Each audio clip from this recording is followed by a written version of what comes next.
joining results unknown style EPSE problem. As with any EPSE problem we do, we start by reading it all the way through.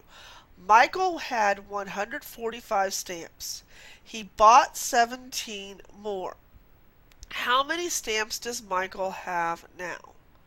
Our next step is to put in our stop signs in every period and comma and underline the question. Now that we have our stop signs in place, we reread the problem, thinking at every stop sign.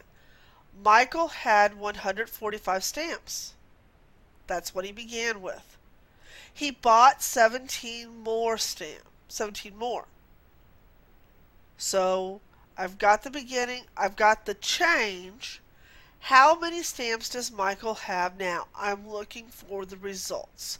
That's why it's called a joining results unknown problem. My next thing is to circle my verbs to double check this. He had 145 stamps. He bought 17 more. How many stamps does Michael have now? It still looks like a results unknown joining problem. I box my data. In this case, 145 stamps plus the 17 more. I draw my EPSE and I fill in my data. I know what I started with, 145. I know what he bought, 17. I do not know how much he ended with. Next, I'm going to plan my strategy not using the numbers. I'm going to add the amount he started with to the amount of the change. I can also draw a model.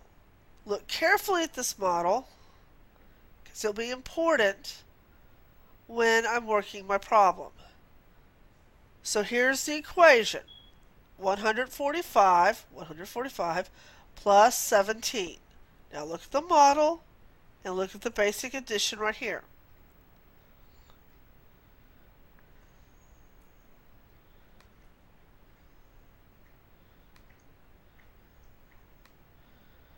Okay, 5 plus 7. In my brain, I can make a 10. I have 2 left over. That means 2 plus 10 is 12. I put my 2 down in my ones place, and I regroup my 10 to the tens place.